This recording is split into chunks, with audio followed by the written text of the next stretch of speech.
This is your host, Dr. Roslyn Odhiambo, and today we want to demonstrate the active management of third stage labor. So this is our client, and today we want to just go through that process step by step so that we can see how to go about it.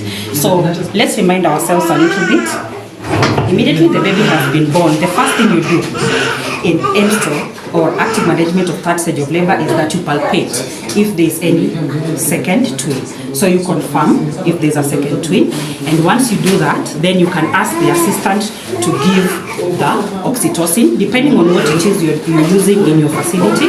There's oxytocin and there's also pitocin. So my assistant, please kindly give the oxytocin, and that should be 10 international units.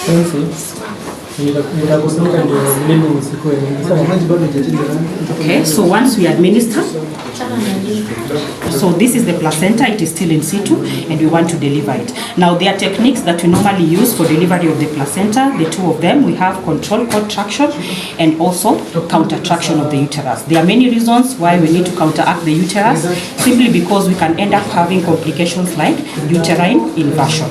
Alright, so if you don't counteract the uterus, okay, then you are likely going to come out with the uterus itself. And then, of course, the oxytocin we've just administered will just enhance the process of delivery of the placenta, because remember, it will enhance contraction of the uterus, and then we'll be able to ligate the living ligatures, and we will have the placenta coming out. So there's need for you to have a proper technique.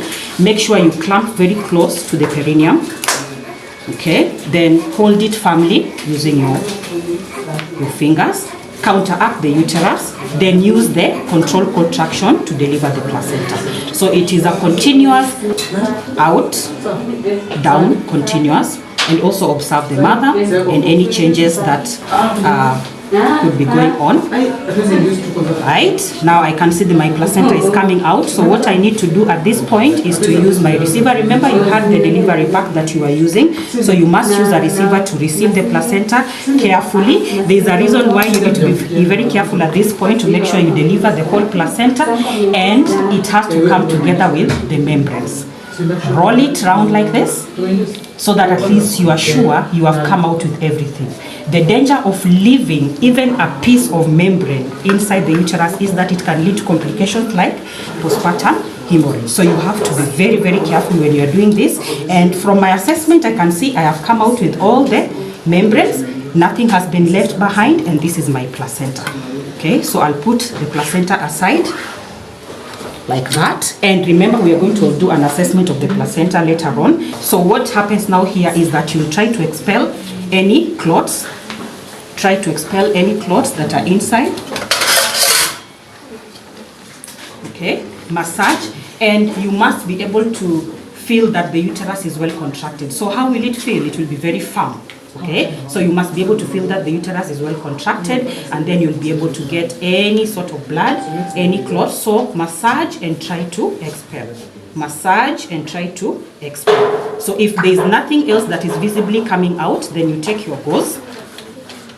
You have quite a number of gauzes. Remember, your sterile pack should have gauzes inside.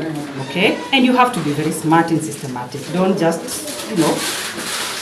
fold your gauze anyhowly. Then now go in.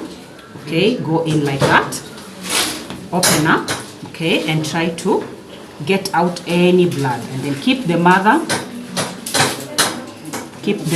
alert. Tell her what you're doing as you assess. Please, once you go in with the first gauze, the second one, pick another one. Don't go in, don't do a repeat, a repeat assessment with the same. Please pick. There are quite a number. The facility should be able to provide for that. Go in again, and then as you're coming out, okay, try to see if you can assess the cervix, because sometimes you can have cervical tear. Then probably, because the mother is not bleeding too much, I'll do a last one so that I can be sure if there are any tears that I need to actually repair after the procedure. Mommy, take a deep breath as I go in like that. I go in like that, and then now let me be sure I can see the cervix. It is not torn. The bleeding is reducing. I am coming out, and there is a small laceration. We will advise the mother accordingly and tell her what she needs to do so that she doesn't get infected.